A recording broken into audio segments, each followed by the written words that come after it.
or, something like Europe or something like that, is you are subject to all these regulations which require you to be a little more careful. Oh, those are pesky.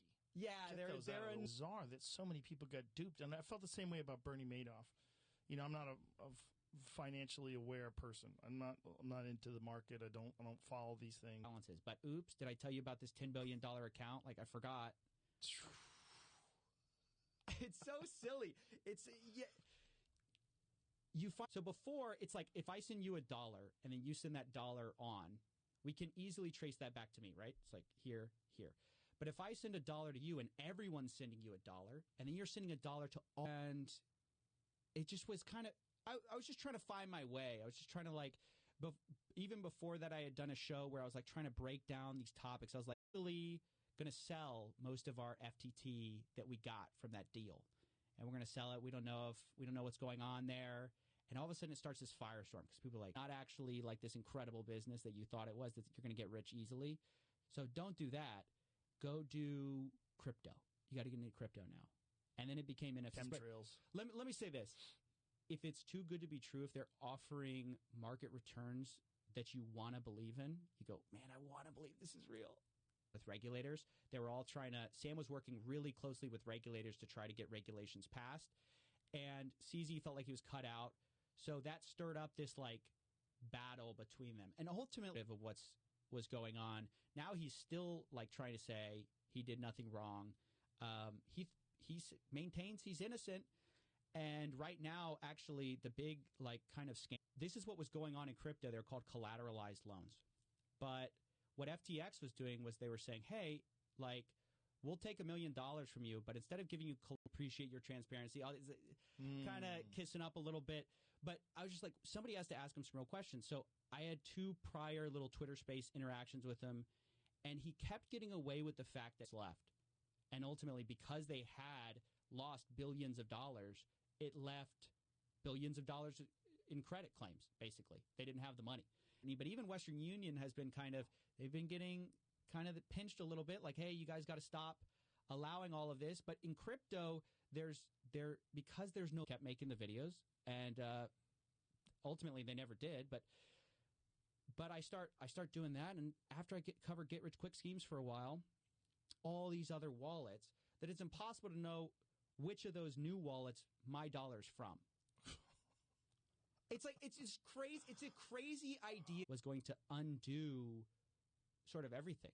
If you don't root out the scams, you don't find ways to solve that, this is never going to work. Because if you're great, nobody knew what was going on behind the scenes. So even though they said, we're not going to touch your money, as soon as you deposited Bitcoin, I talked to some of the insiders at Alameda. They said they had this backdoor crypto keys all the time.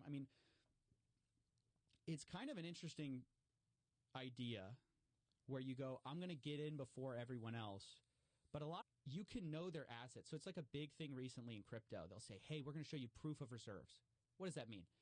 They mean we'll show you on-chain do these trades that are profitable in crypto. So the way he first made his money was he did something where he bought Bitcoin in the U.S. and then he sold it on these Japanese and basically shell games where you're hiding the money. Yeah. You're saying, oh, invest in this. This is going to become valuable later, but you actually own a bunch. But ultimately, the outcome of that is I encrypt all your data. Joe, send me. I know you're this successful podcaster. I want you to send me. Actually, campaign finance laws I've heard are pretty weak. I forget the name of the law, but it was passed in the early 2000s, 2010s maybe, where it actually became very easy to donate back that bill. And now that it was all a fraud, or the guy who basically pushed it was a fraud, now they're trying to retool it. Figured it out, and someone would have started dumping their coin. Yeah, people already, even leading up, CZ gets a lot of the credit for it, but already, a day before, I used to be just like you, Joe, but then, I found out that doing Amazon drop shipping is the way to make millions of dollars.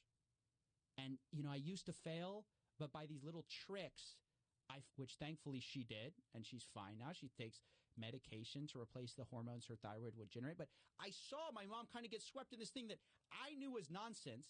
But on your dollars or whatever, euros or whatever, and you put it into this crypto exchange. They have a bank, and they work with that bank. Then they exchange the terms of service. They said results may vary. What's that about? I mean, ultimately, it's like, and so I realized, like, oh, there's this sophisticated way that they're preying on my psychology, and they're basically screaming about, all these scammers online. And unlike my previous work, which kind of had resonated, like it had gotten success. 2 months, you're going to be making 5 figures a month. 10 months, maybe 6 figures a month. And I've done it for people before. That's the social proof. I've shown people how to do this. Why the celebrities are important. And that's why huge part of it. The connection to BlackRock is important. Huge part. Yes. Because they're the legitimacy that says, hey, I'm, guy who enabled God, or who helped cover up God mode. And he's like, well, I don't want to comment on other, people, or it's just like. Well, how does he skate on that? Like, how? And why is so much of your balance sheet made up of your own tokens? It's a big question. So one of the things that FTX had done, and a lot of companies were doing at the time, TT. So it looks like, if you just look at their assets, it looks like they're covering their liabilities. They owe customers $10 billion. Looks like they have $10 billion.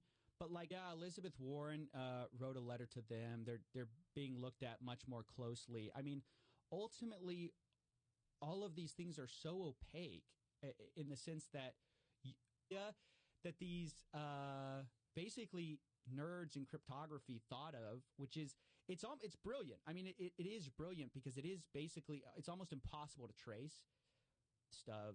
You're just having to trust these shady offshore entities that they're telling the truth. Binance says they're fine. They show proof of reserves, but what are their your hands in both pockets? But publicly, he's just like, he's donating to Democrats because he says, oh, I'm like this, like, I care about all these issues. Yeah. But it's like even more cynical than just buying one party. Service that said, you cannot move, like when I deposit with you, you're not going to touch my money. And I said, Sam, if that's true, where's the money of all these people? It's wire transfer, and it's kind of expensive to do these, like you pay all these fees for wire transfers. So the idea is like, okay, well, if you have crypto, those wire fees can go down. And instead of taking, maybe a day or something, it'll take like, tokens like is the individual, you can think of currency, right? So it's like the individual. So Bitcoin is, you have Bitcoin. Then you have, it's one of the cryptocurrencies. You have Ethereum. Might be one of the first like trillionaires or whatever. Like he's such a great entrepreneur. They think he's such a genius. It might have been one of the A1Z guys or something. Because I was just like, why does this make some people tens of millions of dollars and nothing happens? Why? Binance hasn't had similar problems. No, they've had a few runs and they've covered withdrawals. I mean, so it's just, the problem is a lot of it's a black box or system to where they could see you, Joe, deposit a Bitcoin on FTX. They could grab that Bitcoin and start trading with it immediately. Even though they were never supposed to be able to really perpetuated their fraud. I can break it down. How much do you know about the FTX Let's situation? break it down for people that don't know about it. So let's do it. So FTX was this crypto exchange. The CZ says, hey, maybe they don't have the money. I don't know. Whatever. I'm just going to sell like $2 billion worth. But he knew what he was doing. Oh, for sure. He's a shark. If you're from this one, you're not okay. Or I might say, hey, like CZ has connections to China. Like maybe that's a problem. Or CZ has connections to here. Maybe that's a big deal. Everything. I don't have access to the book. Like I basically knew nothing. So anytime you'd call him out on an issue, you'd say, where's the money? He goes, well, I don't know. It's gone. It's Alameda Research. Ask Alameda. I'm a millionaire by the time I'm 23 years old. Just buy my course. My course is, $2,000. Pay me $2,000. I'll teach you to get rich quick. So outright the proceeds of criminals. I mean, we know that these criminals do launder their money through a lot of these crypto exchanges, through mixers. It's just sort of there's no Ethereum left. There's no Bitcoin left. You don't have the real tokens anymore. You just have your sort of nonsense FTT tokens, the tokens you invented. And he said, oh, some reactions, but not much. What I noticed is it resonated with people beyond the views, if that makes sense. Mm-hmm. Like I was just like, there was something different about the reaction to it. Like, and Vic Friedberg, shady. This guy allegedly shady. Dan Friedberg. No, he's definitely shady. I'll say that. This guy. What was his? I remember, but what was his It's really interesting because it was like a battle between FTX and one of their competitors, Binance. So the owner of Binance is, I think it's Changpeng Zhao. He goes by C. He's a shark. He knows what he's doing. What was the conflict between the two of them that led him to do that? The conflict was, it's a great question. The conflict was ultimately that Sam was trying to get some regulations passed, and this stuff went down.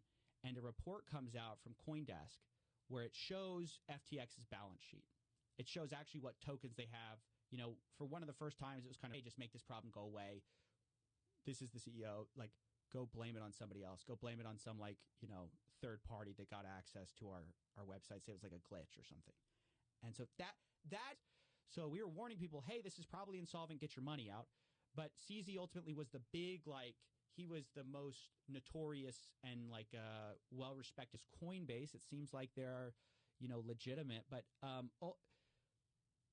so much of the problem with crypto is we don't know how much of this stuff is money laundering. We don't know how much of this stuff is, like, where he broke that showed that maybe they're not as healthy as they should be. There would have been a run on the banks and people would have found out. It's just like, when are they going to find out? It just, he happened to be the final straw, if that makes sense. So someone would have. You can watch them. These are real people, Joe.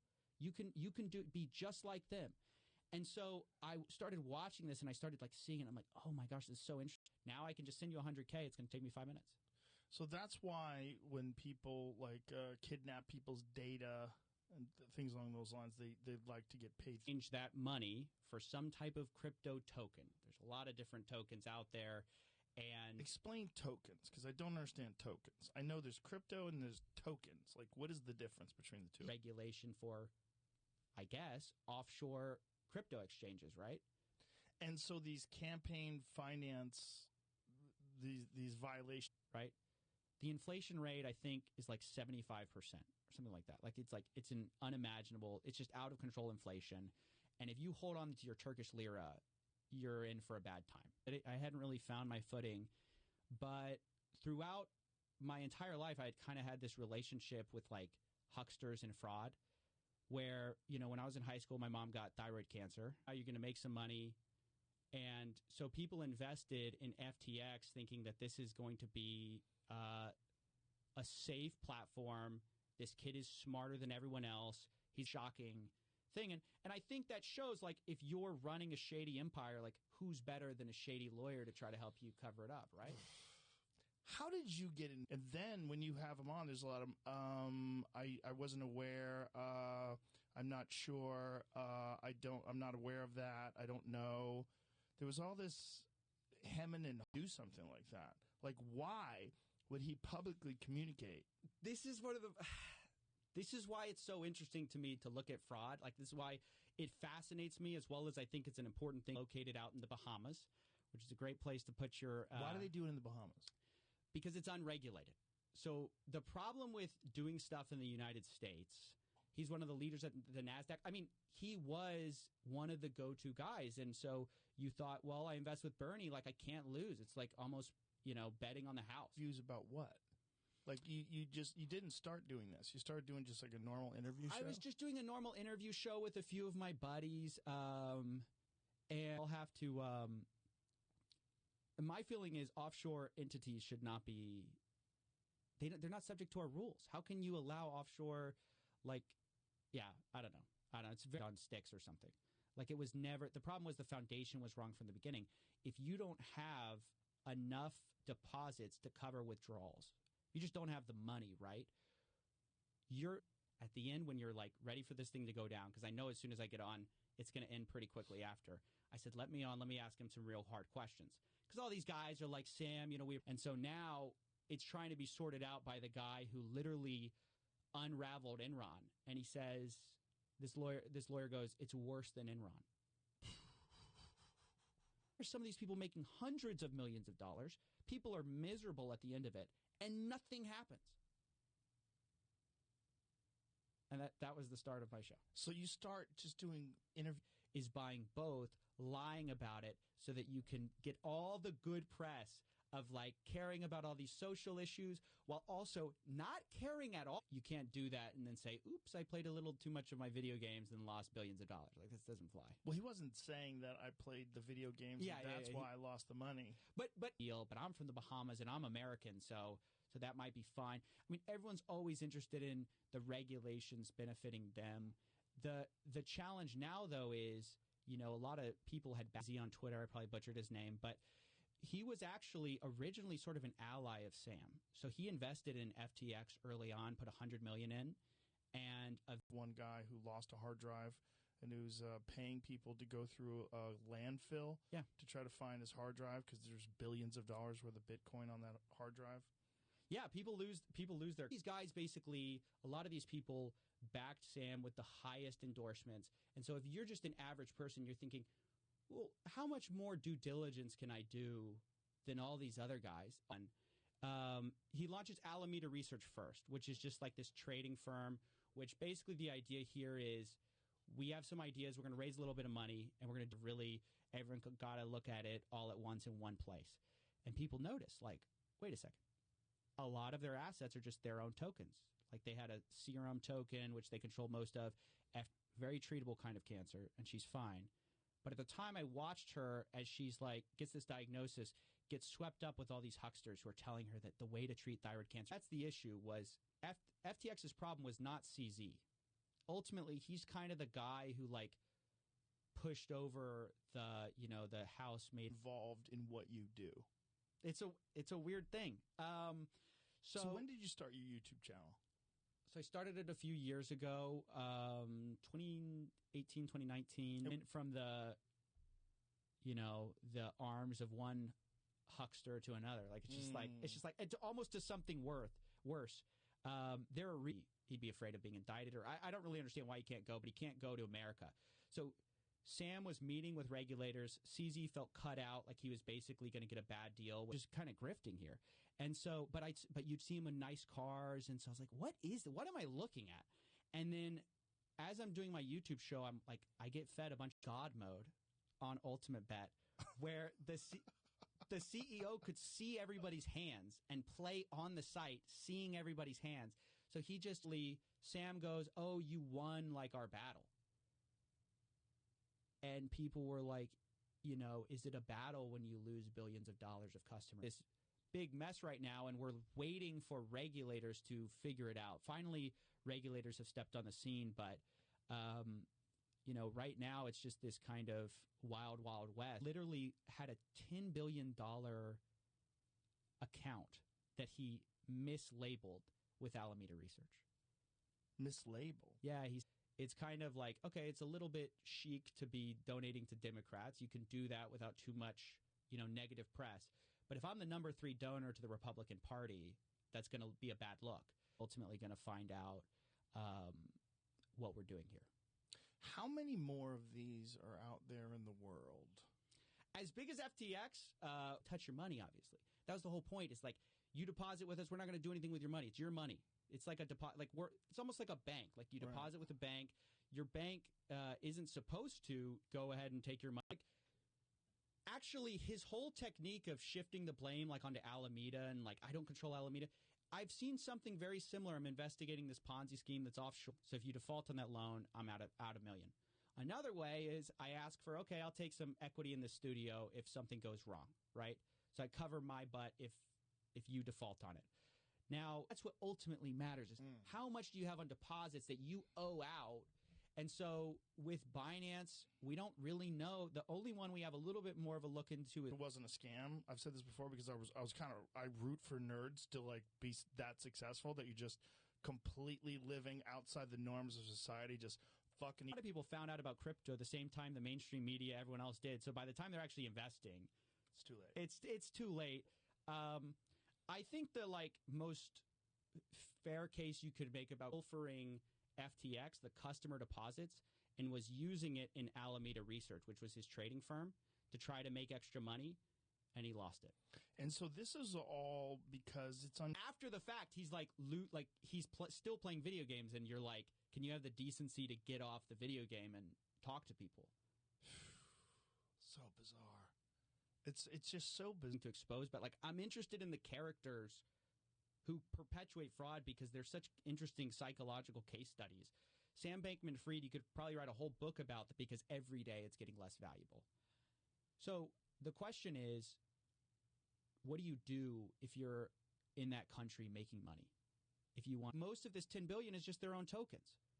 So CZ takes this opportunity to kind of spread some, sort of information about that. He says, hey, we're actually taking that. I mean, maybe some of them were taking it seriously, but not enough. So if FTX didn't encourage regulation and CZ didn't get upset at that, will fall for something doesn't mean you're safe. Like, you have to do, I hate to say do your own research because that's such an overused, like, scammy phrase. It's actually such like a phrase like that, it's almost used dark, where it's like you can donate through super PACs, political action committees, and you can donate as much as you want, and you don't have to be, your name has to appear nowhere. And so that's actually these exchanges where it was worth more.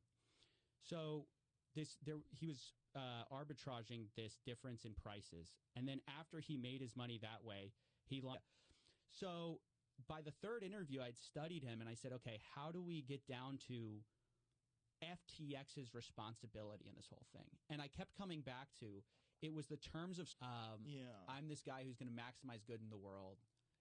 And that was his reason for working all the time. I mean, that's the justification to be hopped up on amphetamines. It's like maximize productivity, maximize human happiness. It is the experience of the lawyer that FTX then hires is like being complicit on a leaked private call, trying to cover up this God mode scam. Like, they tracked his account. He's playing League while on calls about the failure of FTX. Wow. Just imagine the arrogance. Is that arrogance? I lied my way into it. I can sort of lie my way out of it. And this is what he did. So prior to this, I'd interviewed him twice before, and I had kind of gotten hamstrung with he's just so good at dodging stuff. Money system. Especially in our modern age, I mean, it seems like you can understand where they're coming from, the average person. Why not? Like, there were just no adults in that room, and like the few adults that there were like, they had like a criminal lawyer. Anyway, I don't think he's actually been convicted of anything. I shouldn't say that.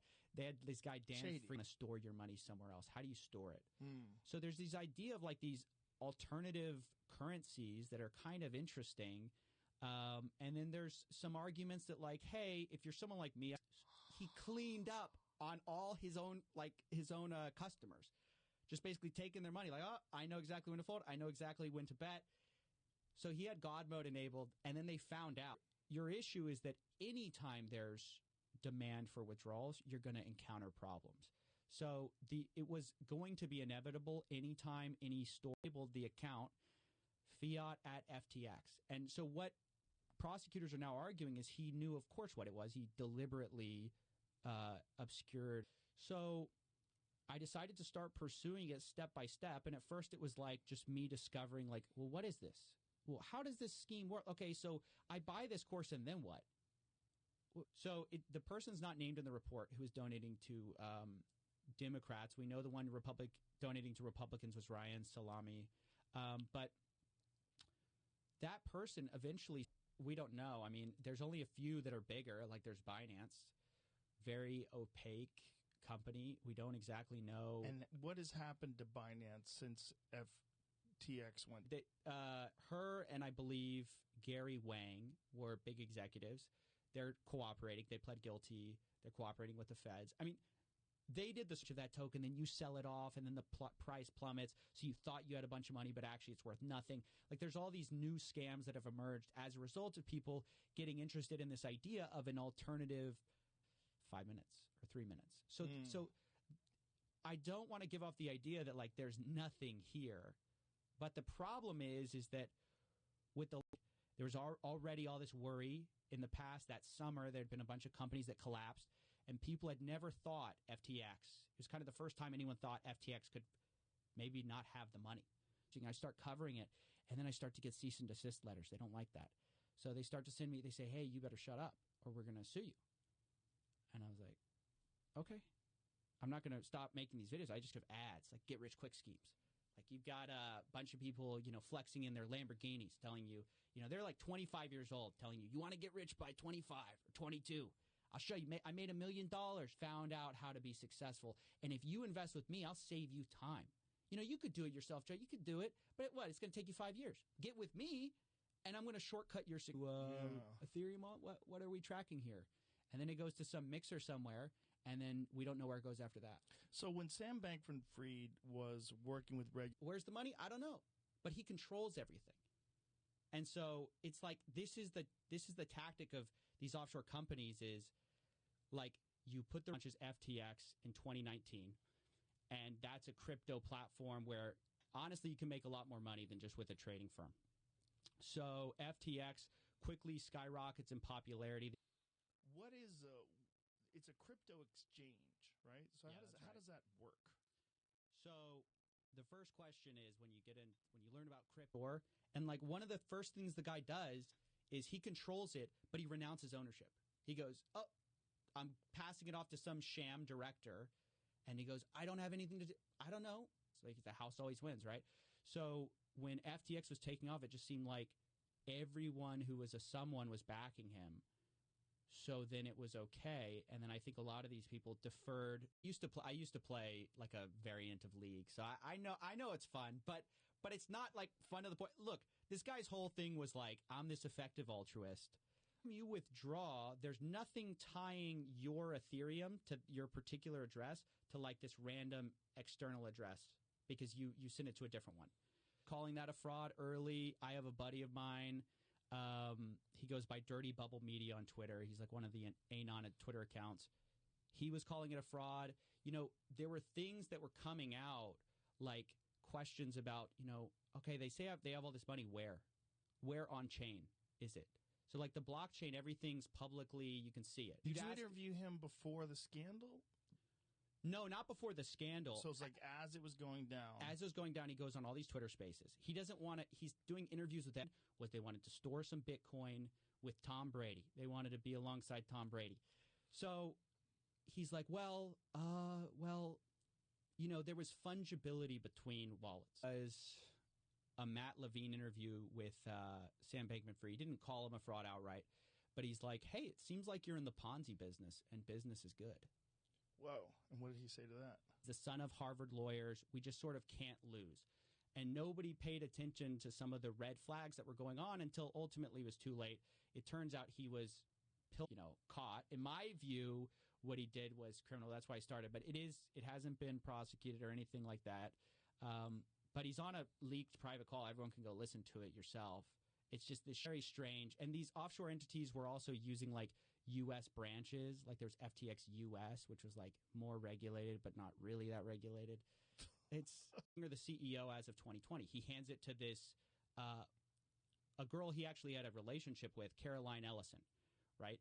And she supposedly controlled it. He said she did he thinks he can reestablish control because he's so smart. He is such a good liar that he's like, I can just lie my way out of it. So I think that's why he ultimately talked. His idea was, if I bring on people like Tom Brady to promote it, Larry David in the Super Bowl, they kind of get buy-in from all these big sort of names and also reputable money and go start trading with it. Unless, obviously we have FDIC insurance, stuff like that. But like they didn't have that. They just take your money, go trade with it, and that's where the disaster started. Reasons that our banks have a bunch of anti-money laundering laws. There's a reason that they have all sorts of finance laws. It's not for their safety. It's for your safety. I mean, it's like they need to. I too am safe because Tom Brady's got his money there. So I can put my money there. Is the lure is like how Bitcoin used to be worth very little, and then one time it was with the high of Bitcoin. It's sort of like hard. You kind of have to disprove every single, like there's always a new like health guy telling you that there's some new alternative discovery, whatever. And I was like, this is kind of weird. And I was like, why do they? I mean, he was, really well regarded in Wall Street. So when people invested with him, they knew the like returns were insane. But I just wasn't interested. I was like, that's not my life. So I always wanted to sort of, have a voice. And so I started a YouTube channel just doing random videos. What I